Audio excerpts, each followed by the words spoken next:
El olor a purimento de limón y a dinero viejo siempre impregnaba el estudio de mi padre, una habitación que solía evitar. Pero esa tarde, me llamó.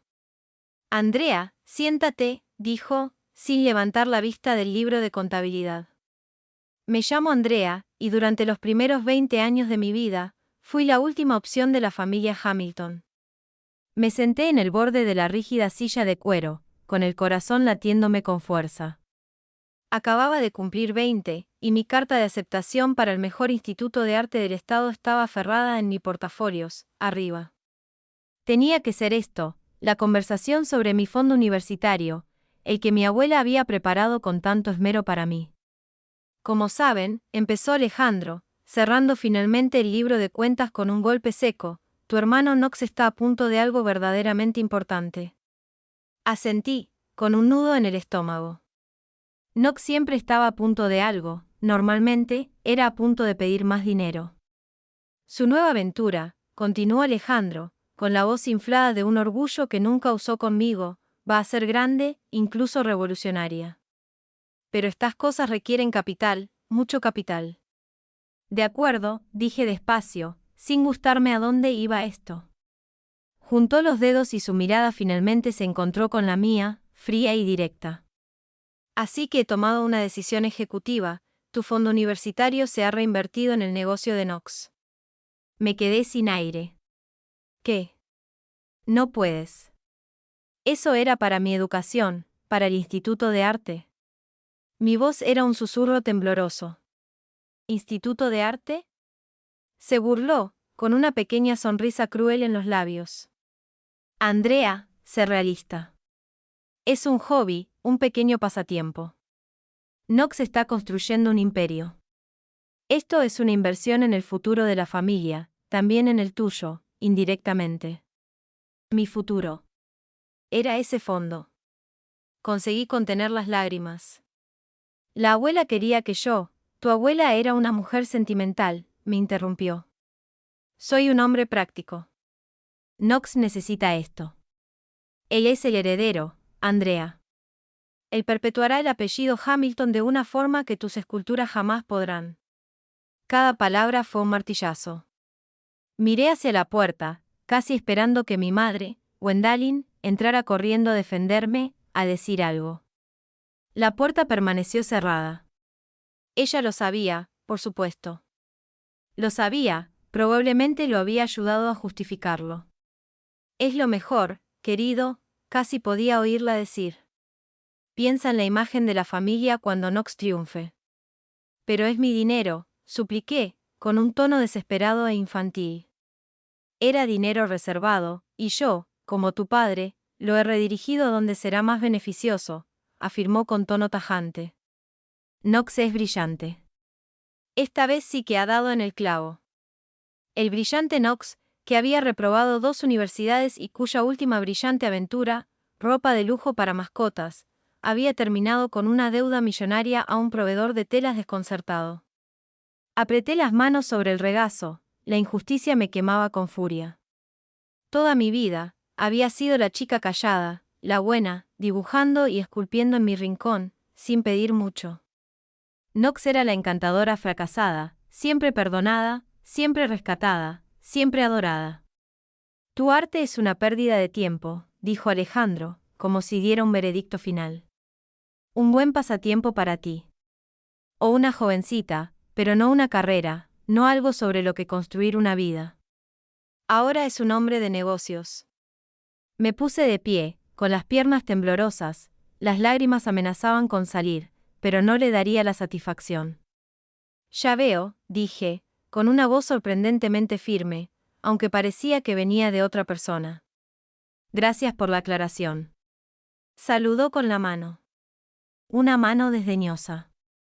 Lo entenderás algún día cuando disfrutes de los frutos del éxito de Knox. Salí del estudio, pasé junto a la puerta cerrada de la sala, donde oí el tenue murmullo de Gwendalyn al teléfono, probablemente ya contándole la historia a alguna de sus amigas de la alta sociedad. Subí a mi habitación, con la carta de rechazo de mi propia vida quemándome el bolsillo. La devastación era un maremoto que amenazaba con arrastrarme. Se habían llevado mi sueño, mi única oportunidad, y se la habían entregado a él en bandeja de plata, el niño dorado que siempre fracasa. Durante horas, me quedé allí sentada, mientras el silencio de mi habitación amplificaba el vacío que sentía en mi interior. Mi portafolio cuidadosamente elaborado, lleno de imágenes de mis esculturas, mi alma vertida en arcilla y bronce, parecía una burla. Entonces la ola retrocedió, dejando tras de sí algo duro y afilado, furia. Una furia fría y silenciosa que se instaló en lo más profundo de mis huesos. Pensaron que podían simplemente borrarme, descartar mi pasión como algo sin valor. Pensaron que simplemente me rendiría y aceptaría mi destino como la hija olvidada de mi familia. Mi mirada se posó en una caja polvorienta en un rincón, llena de viejos panfletos y folletos de escuelas de arte que había coleccionado desde la adolescencia. La saqué, hojeándolos con los dedos entumecidos. La mayoría eran de universidades locales, programas de verano, cosas que ahora parecían estar a millones de kilómetros de distancia. Y entonces la vi, un folleto delgado y modesto, escondido entre un folleto universitario brillante y un horario de clases de arte comunitario. La beca internacional de arte Fénix, prestigiosa, tan desconocida que mi padre nunca habría oído hablar de ella. El eslogan decía, para artistas que forjan nuevos caminos desde las cenizas de lo convencional. Una chispa diminuta, casi imperceptible, se encendió en los restos de mi corazón. La recogí, recorriendo con los dedos el logo grabado. Creen que me han destrozado, susurré a la habitación vacía, los primeros indicios de un plan que echaba raíces. No tienen ni idea de lo que soy capaz. Los siguientes meses fueron una mezcla de café tibio y olor a desinfectante. Fregaba suelos en un restaurante abierto las 24 horas desde la medianoche hasta las 6, luego tomaba un autobús a una tintorería, donde etiquetaba la ropa y vaporizaba las arrugas de la vida de los demás hasta las 2. El sueldo era pésimo, pero cada dólar era una victoria, ahorrado para arcilla, alambre para armaduras y algún que otro cincel barato. Mi estudio era el rincón húmedo y sin ventanas de nuestro sótano, junto al viejo horno que resollaba. Había sacado los adornos navideños olvidados y el equipo de hockey roto de Knox. La única bombilla desnuda que colgaba sobre mi cabeza proyectaba sombras largas y danzantes mientras trabajaba, a menudo hasta que me ardían los ojos y me gritaba la espalda en protesta. Tenía las manos, enrojecidas por los productos químicos de limpieza y la arcilla áspera, siempre doloridas.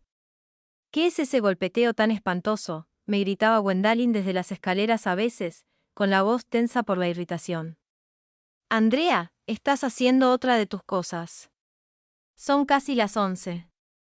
Estoy terminando, mamá, respondía con voz cuidadosamente neutral antes de volver a la curva obstinada de un torso que luchaba por alcanzar la existencia.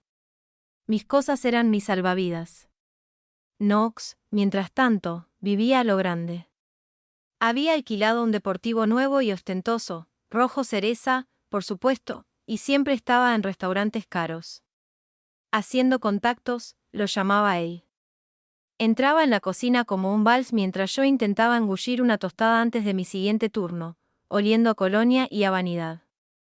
Buenos días, hermanita, decía, alborotándome el pelo ya despeinado. Sigue jugando con la tierra. Sabes que papá tiene razón. Deberías buscarte un trabajo de verdad. A lo mejor puedo encontrarte algo en mi nueva oficina cuando las cosas despeguen. Recepcionista, quizás. Sonreía, complacido con su propia magnanimidad. Gracias, Knox, estoy bien, respondía, reprimiendo la réplica de que su nueva oficina era solo una página web elegante y un espacio de coworking alquilado, pagado con mi futuro robado. Mis padres, ajenos o quizás ciegos por voluntad propia, sonreían radiantes ante sus declaraciones. Tiene un corazón tan bueno, ese chico, decía Alejandro, viendo a Knox alejarse en su coche nuevo. Siempre pensando en los demás. La solicitud para la beca de arte Fénix era una montaña. Exigía un portafolio de al menos 20 piezas distintas, declaraciones artísticas detalladas, cartas de recomendación que no tenía ni idea de cómo conseguir y un ensayo de 5.000 palabras sobre el imperativo de la creación en un mundo marginado. Fotografié mis esculturas en la tenue luz del sótano, usando sábanas como fondo, intentando capturar su esencia a pesar del sombrío entorno. Escribí y reescribí el ensayo, volcando en la página toda la frustración, el silencio, la rabia, la desesperada esperanza que se había convertido en mi constante compañera. Una noche, oí a mis padres en la sala. Sus voces eran bajas, pero la puerta del sótano estaba entreabierta. «Está a la deriva», dijo Alejandro, con la voz impregnada de un familiar suspiro de decepción. «Todos esos trabajos esporádicos, ¿y para qué? Para comprar más barro. Es vergonzoso. La gente empieza a preguntarse qué hace Andrea con su vida». «Ya se lo he dicho», respondió Alejandro con voz ronca. «Necesita encontrar un trabajo sensato, algo con beneficios. Como los proyectos de Knox tardan un poco más de lo previsto en madurar, nos vendría bien otro ingreso estable en esta casa. Necesita contribuir como es debido». ¿Contribuir? Como si mis jornadas de 16 horas no contribuyeran.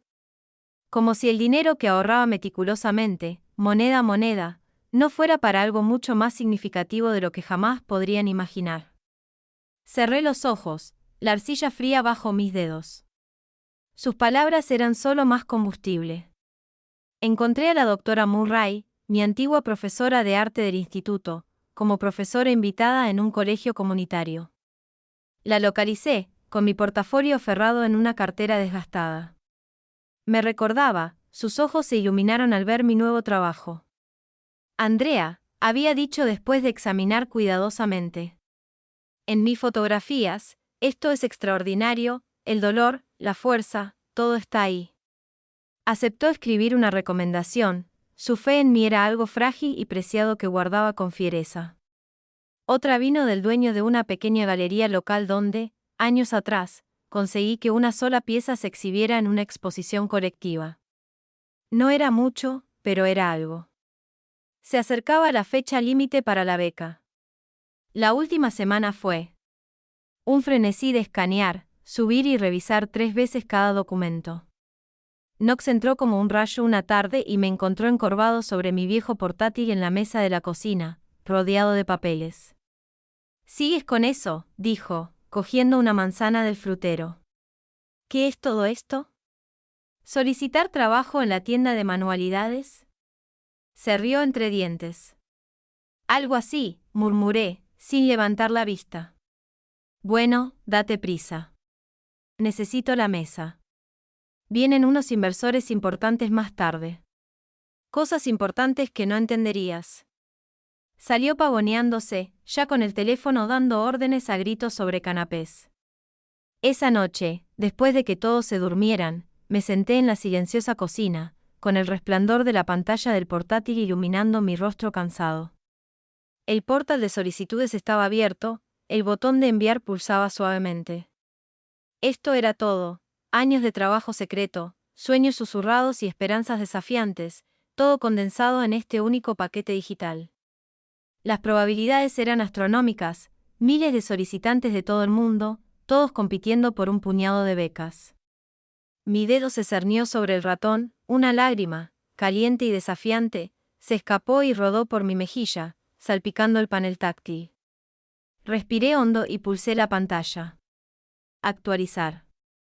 Solicitud enviada correctamente. Cerré la laptop, el silencio de la casa me invadía. Susurré a la oscuridad, esperamos. La espera era una tortura especial. Cada crujido del suelo, cada timbre del teléfono me llenaba de ansiedad y anticipación. Continué con mi agotadora rutina: restaurante, tintorería, estudio en el sótano, viviendo en una nube de agotamiento y esperanza contenida. Mi familia apenas notó mi presencia, consumida por las últimas declaraciones de Knox sobre su inminente éxito. «Solo unas semanas más y se cerrará el primer gran acuerdo», anunciaba Knox en la cena, sonriendo radiante a Alejandro y Gwendalyn. «Entonces todos estaremos bebiendo champán en un yate». «Qué maravilloso, cariño», decía Gwendalyn con los ojos brillantes. Alejandro le daba una palmada en la espalda, con una extraña sonrisa en los labios. Nunca preguntaban detalles, la confianza de Knox les bastaba. Mientras tanto, noté cambios sutiles. Knox empezó a atender más llamadas en voz baja, saliendo a la porche. Una vez, lo vi buscando frenéticamente una factura extraviada. Su habitual fanfarronería dio paso a un destello de pánico.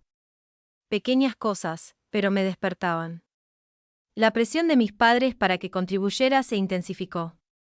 Andrea, la señora Henderson de la calle necesita a alguien que pasee a sus caniches, dijo Gwendalyn una noche con voz empalagosa. No es mucho, pero es decente, y estarías al aire libre. Estoy trabajando, mamá, dije, intentando disimular el cansancio. Esos trabajitos, interrumpió Alejandro, levantando la vista del periódico, se me escaparon de la voz. No son precisamente una carrera profesional. Ya es hora de que pienses seriamente en tu futuro, jovencita. No podemos apoyar tus aficiones indefinidamente. Mis aficiones. La palabra todavía me dolía. Ojalá lo supieran. 3 meses después de haber enviado el sobre, llegó, un sobre grueso color crema con matasellos internacional y un escudo elegante y desconocido. El corazón me dio un vuelco. Estaba dirigido a la señora Andrea H.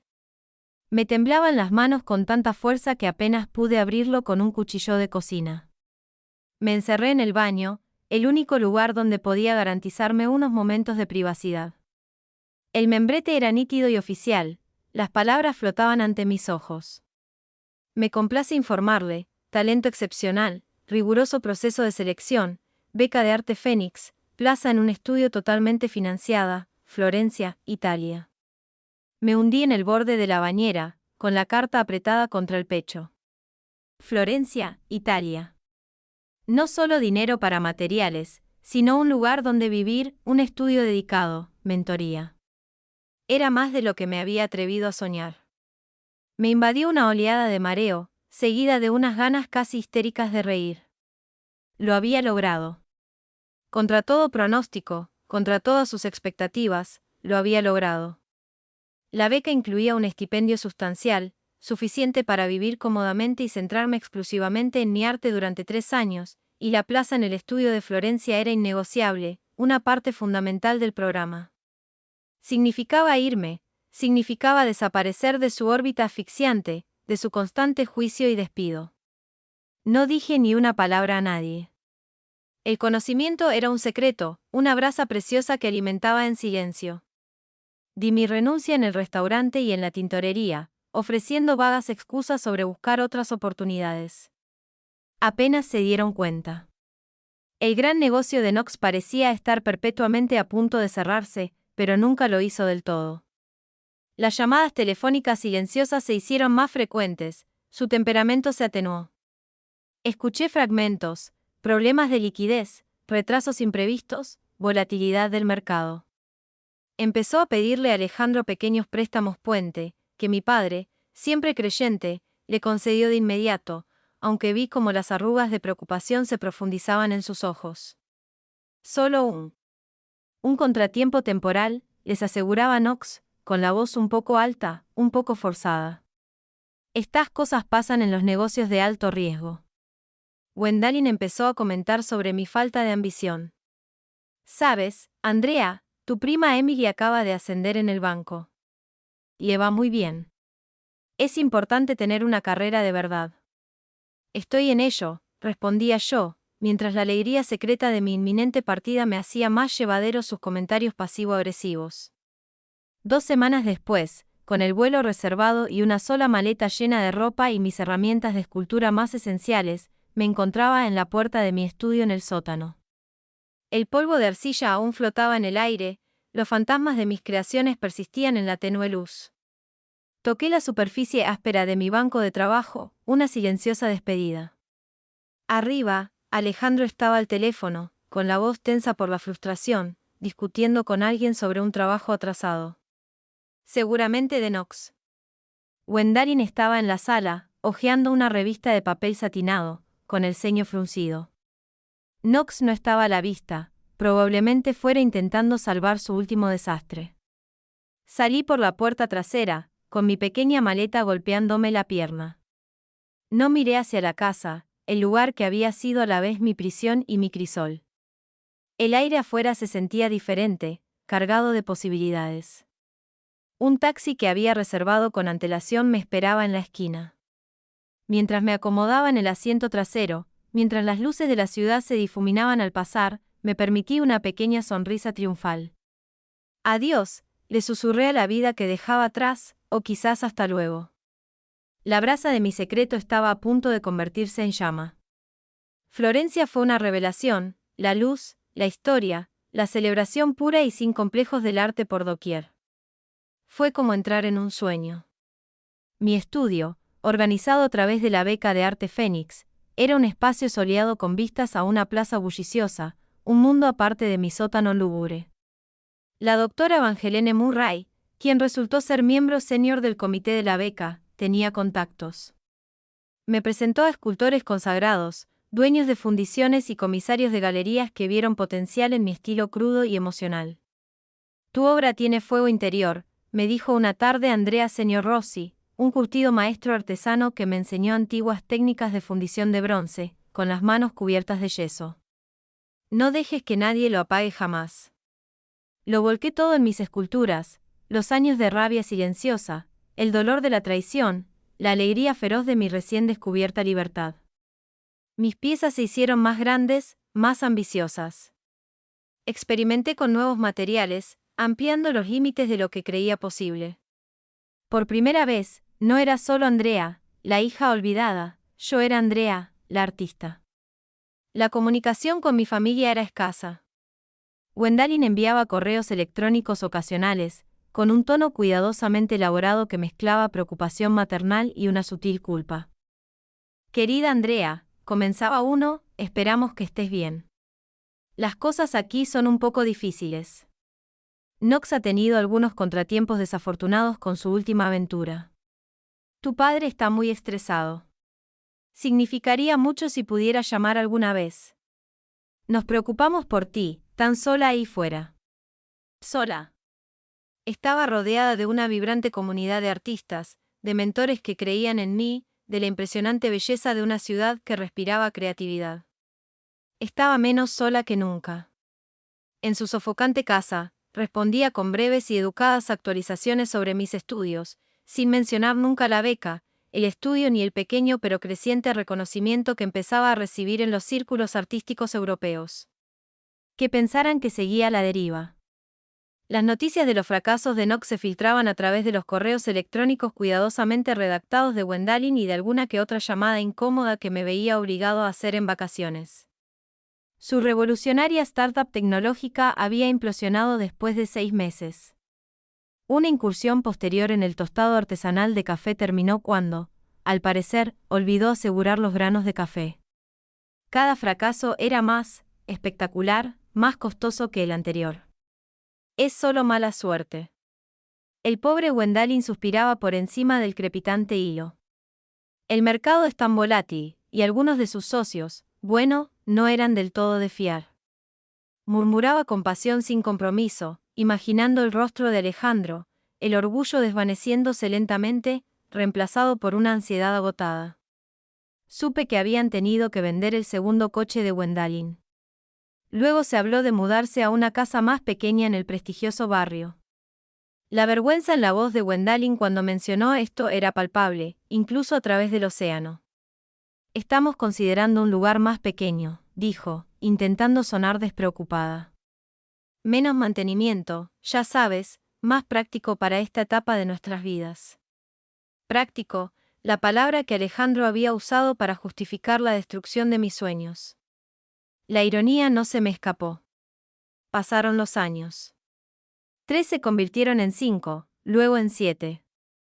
El periodo de la beca terminó, pero conseguí representación en una galería y empecé a recibir encargos. Me mudé de Florencia a Berlín, luego a un pequeño pero influyente centro artístico en Ámsterdam. Siempre aprendiendo, siempre creando, mi estilo evolucionó, volviéndose más audaz, más definido. El dolor seguía ahí, una fuente profunda de la que bebía, pero ahora se atenuaba con una fuerza ganada con esfuerzo. Una tarde, recibí un correo electrónico en mi bandeja de entrada con un asunto que me dejó sin aliento, propuesta de encargo, Museo de Arte Contemporáneo de la ciudad, mi ciudad natal, la ciudad de la que había huido. Jessy Santiago, el director del museo, había visto mi obra en una exposición en una galería de Bruselas. Estaban inaugurando una nueva ala, y él buscaba una escultura central para el atrio principal, un encargo importante, una obra pública en su país. Leí la propuesta con una extraña mezcla de emociones que me embargaba, reivindicación, un toque de aprensión y una fría y clara sensación de propósito. Era la culminación de todo por lo que había trabajado, de cada sacrificio, de cada noche solitaria que pasé luchando con arcilla y metal. Observé las maquetas digitales del atrio del museo, el vasto espacio vacío esperando ser llenado. Mi mente ya corría, las ideas cobraban forma, las formas emergían de las sombras. Es hora, murmuré a mi estudio vacío, los sonidos de Ámsterdam eran un zumbido lejano. Es hora de volver a casa, no como la hija olvidada, sino como la artista a la que habían despedido. La ironía era tan densa que casi podía esculpirla. El revuelo sobre el Museo de Arte Contemporáneo de la Ciudad Nueva y su gran gala de inauguración era imposible de ignorar, incluso desde el otro lado del Atlántico.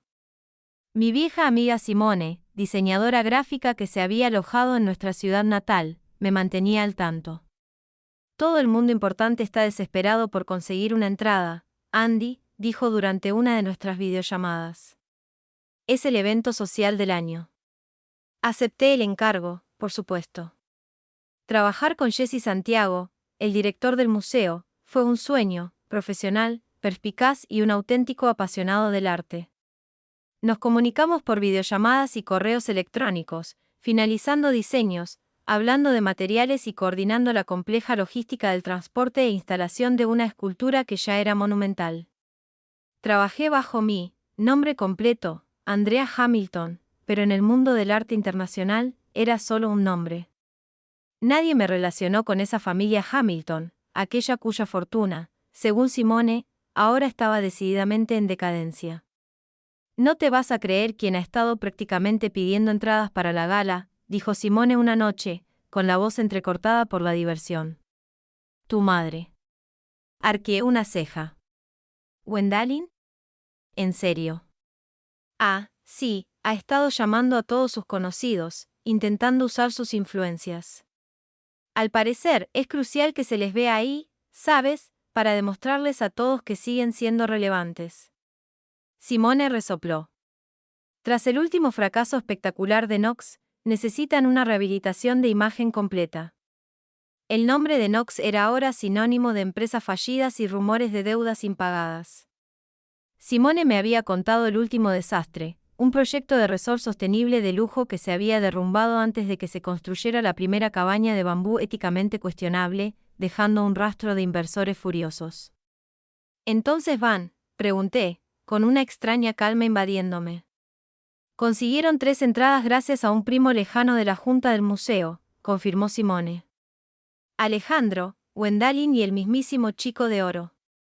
¿No tienen ni idea de que eres el artista? Ninguna, dije. Jesse y yo habíamos acordado mantener en secreto mi identidad como creador de la pieza central hasta la inauguración. El factor sorpresa era tentador. Unas semanas antes de la gala, mientras supervisaba el embalaje final de las secciones de esculturas en mi estudio de Ámsterdam, Simone volvió a llamar con una voz inusualmente seria. Andy, hay algo más. Algo feo. ¿Qué es?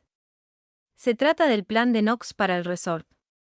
No solo fue un mal negocio, él, bueno, básicamente estafó a la gente. Se llevó el dinero de sus inversiones y no hay nada que mostrar. Uno de los tipos a los que estafó es Trevor Hill. ¿Lo recuerdas? Era el dueño de esa pequeña y bonita panadería del centro. Invirtió todos sus ahorros en el proyecto de Knox. ¿Trevor Hill?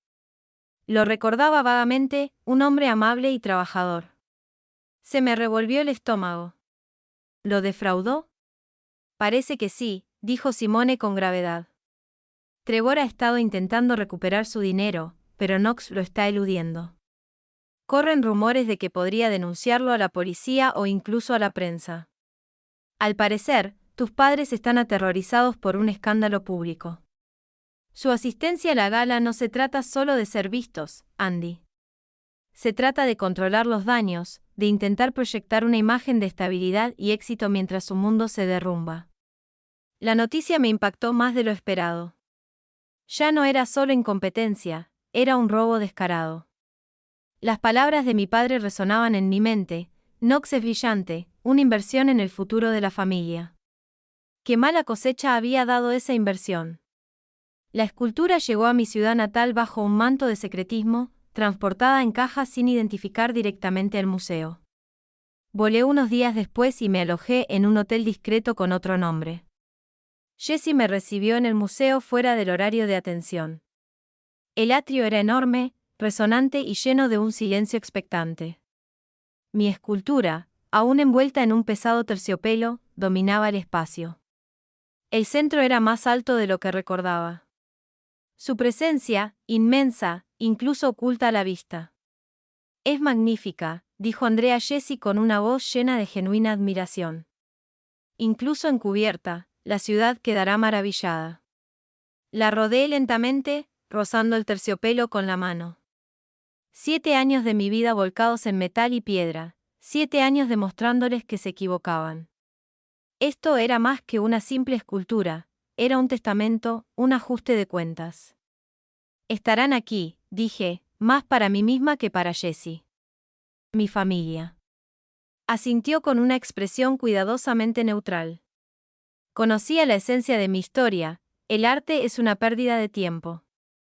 Me había apoyado discretamente. El día antes de la gala, me quedé sola en el silencioso atrio, la única luz provenía de las salidas de emergencia y del tenue resplandor de la ciudad. El aire era fresco y quieto. Levanté la vista hacia la imponente figura velada. Todo el dolor, la lucha, la furia silenciosa, el triunfo final, todo estaba ahí, esperando ser revelado mañana. Murmuré, mi voz apenas un susurro en el vasto espacio: les mostramos lo que es perder el tiempo. Una pequeña y fría sonrisa se dibujó en mis labios. El escenario estaba listo. La noche de la gala llegó, envuelta en una energía nerviosa que relucía por la ciudad.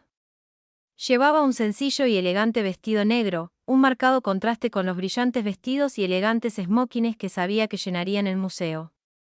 Jessie había dispuesto que entrara por una entrada lateral, evitando la multitud de la alfombra roja.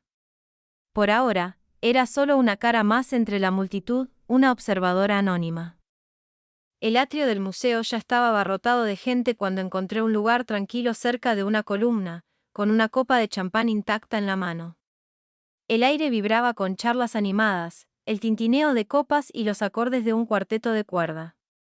Era un mar de rostros familiares, la élite de la ciudad, los influyentes, la gente cuya aprobación Gwendalyn siempre había ansiado. Y entonces los vi: Alejandro, Gwendalyn y Knox.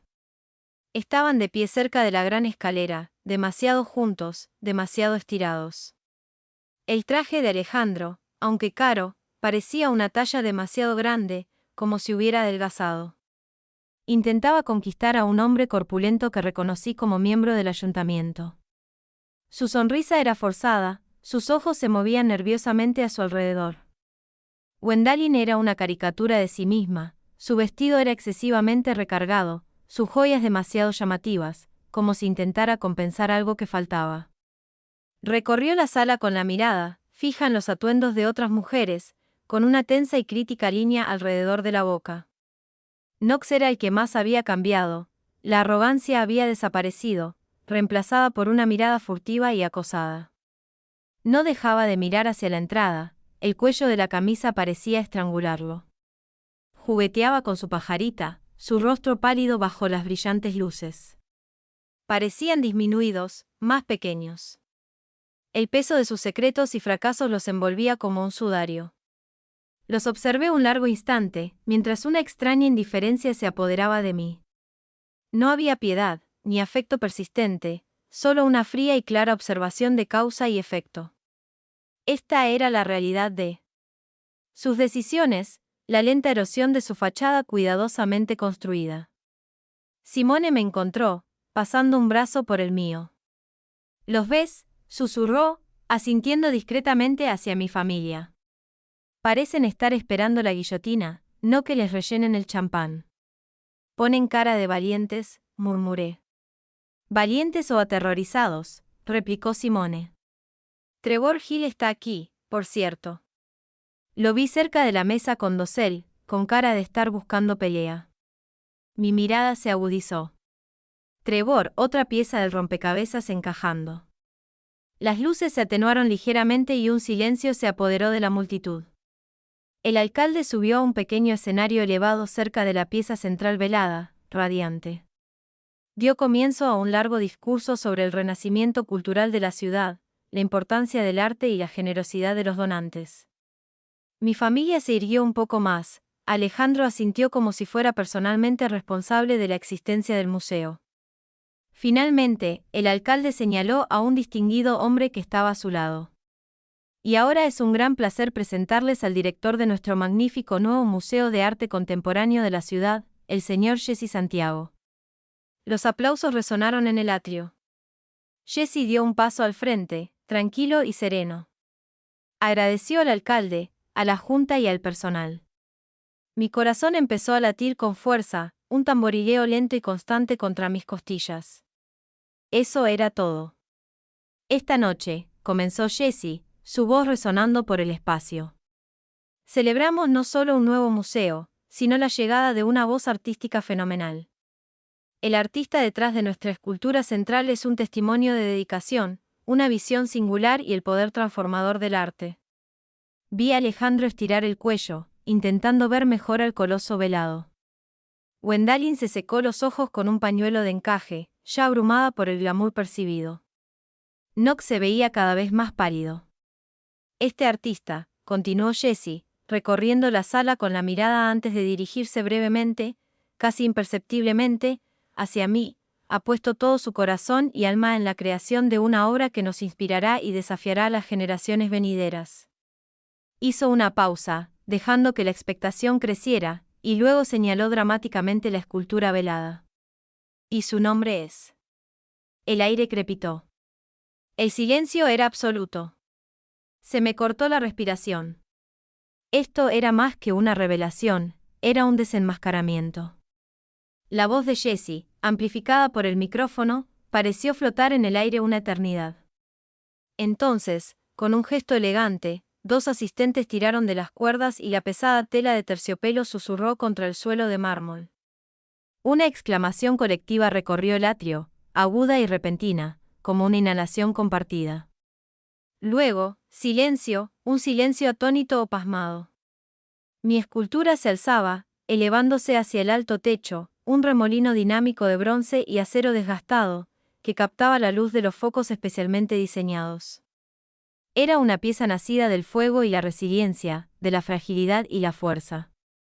Representaba una figura no del todo humana, no del todo mítica, emergiendo de una maraña caótica de lo que parecían cimientos destrozados, extendiéndose, esforzándose. Su superficie era un tapiz de texturas, algunas ásperas. Y otras, marcadas por cicatrices, pulidas hasta una brillante esperanza. Era, lo sabía, la mejor obra que había hecho en mi vida. El silencio se prolongó y luego se rompió como una presa al reventar. Los aplausos atronaron el espacio, resonando en los altos muros, cada vez más fuertes e insistentes. La gente se puso de pie, con la cara vuelta hacia la escultura, luego hacia Jesse, y luego escrutando a la multitud. Andrea Hamilton, la voz de Jesse finalmente interrumpió la ovación, clara y orgullosa. El foco, como por arte de magia, me encontró. Me puse de pie, con el corazón latiéndome con fuerza, pero con una expresión, esperaba, serena. Los aplausos se intensificaron por toda la sala. Vi a Alejandro. Había estado mirando con los ojos entrecerrados la base de la escultura, donde había una pequeña y discreta placa dedicatoria. Cuando las luces principales de la pieza se iluminaron por completo, levantó la cabeza de golpe, con los ojos abiertos e incrédulos, mirando de reojo la imponente escultura a mí, de pie bajo el foco, y luego de vuelta a la placa. Casi pude ver el nombre grabado a fuego en sus retinas, Andrea Hamilton. Su rostro se desvaneció, palideciendo. Parecía como si le hubieran dado un golpe. Gwendalyn se llevó la mano a la boca y dejó escapar un jadeo ahogado. El maquillaje, cuidadosamente aplicado, no pudo ocultar la repentina palidez cadavérica de su piel. Se tambaleó, y Alejandro, a pesar de su propia sorpresa, instintivamente extendió la mano para sujetarla. Knox se quedó mirando, boquiabierto, con la mirada vacía, con una comprensión horrorizada que comenzaba a surgir. La sonrisa arrogante que solía mostrar se borró, reemplazada por una mirada de absoluta derrota y desconcierto. La comprensión los golpeó a todos, a tres, en una brutal ola pública frente a toda la élite de la ciudad, la gente cuyas opiniones valoraban por encima de todo. Los flashes de las cámaras capturaron sus rostros atónitos para la posteridad. Los aplausos continuaron, una oleada de validación me invadió. Sostuve la mirada de Alejandro al otro lado de la sala abarrotada, sus ojos, momentos antes llenos de un horror naciente, ahora albergaban un destello de algo más, confusión, quizás incluso una leve furia. Mantuve su mirada fría e inquebrantable, dejándole ver la mujer en la que me había convertido, la artista a la que había desestimado. Después de lo que pareció una eternidad, los aplausos comenzaron a amainar. La gente empezó a moverse, abriéndose paso, un murmullo de voces emocionadas felicitando a Jessie, estirando el cuello para acercarse a la escultura y ahora intentando acercarse a mí. Y entonces llegó mi familia. Se abrieron paso entre la multitud, sus rostros eran un caos de emociones. Alejandro, con la compostura destrozada, me agarró del brazo. Andrea, ¿qué significa esto? ¿Qué está pasando? Su voz era un susurro áspero, impregnado de una indignación casi cómica. Gwendalyn, muy cerca de él, ya se retorcía las manos. Andrea, la gente, todo el mundo está mirando. Deberías habérnoslo dicho. ¿Cómo pudiste mantener algo así en secreto? Su preocupación, como siempre, era la apariencia, la imagen de la situación. Knox rondaba tras ellos, con aspecto de animal atrapado, mirando a su alrededor como si buscara una vía de escape. Antes de que pudiera pronunciar una sola palabra, una nueva voz cortó el aire, fuerte y furiosa. Hamilton, todos se giraron. Trevor Hill, con el rostro enrojecido por la ira, señalaba directamente a Knox. Tú, Knox. Hamilton, ¿creíste esconderte en una fiesta elegante después de robarme el dinero, después de arruinarme? Un murmullo de asombro recorrió la multitud. Las cabezas iban de mi familia a Trevor y luego de vuelta. El ambiente, momentos antes festivo, ahora estaba cargado de otra electricidad, escándalo. No sé de qué hablas, balbuceó Knox, encogiéndose. Ah, ya lo sabes. Avanzó Trevor, alzando la voz. Mis ahorros, estafador. Tú y tu farsa de resort. La seguridad del museo, alertada por la conmoción, comenzó a avanzar con determinación hacia la escena que se intensificaba. Los flashes de las cámaras se intensificaron, ya no enfocados en la obra, sino en el drama familiar que se desarrollaba y la acusación pública. Mi momento de triunfo estaba ahora inextricablemente ligado a su desgracia pública, y de alguna manera se sentía perfecta y cómicamente correcto. La gala terminó no con un aplauso cortés, sino con el indigno espectáculo de Knox siendo escoltado fuera por la seguridad del museo, mientras las furiosas acusaciones de Trevor Hill resonaban en el atrio de mármol. Alejandro y Gwendalyn, con rostros de mortificación, los seguían, los susurros y las miradas de la élite de la ciudad los seguían como un golpe físico. Mi escultura, el fénix resurgiendo, se alzaba bañada en luz, un testigo silencioso y poderoso de su espectacular implosión. Las consecuencias fueron inmediatas y brutales. El arrebato público de Trevor abrió las compuertas. Otros inversores, envalentonados, se presentaron. Los periódicos, oliendo sangre, hicieron su agosto, la gala del arte revela más que escultura, Hamilton acusado de fraude. Las desgracias de Knox quedaron al descubierto, no como mala suerte, sino como un patrón de engaño e incompetencia flagrante. El proceso legal comenzó casi al instante. Unos días después, sonó mi teléfono. Era un número desconocido. Andrea, soy tu padre, la voz de Alejandro sonó hueca, desprovista de su autoridad habitual. Sí, mantuve un tono sereno. Nosotras, Gwendalyn y yo, necesitamos verte. ¿Podemos ir a tu hotel? Acepté, con una sensación de inevitabilidad invadiéndome. Llegaron con el aspecto de fantasmas de lo que fueron.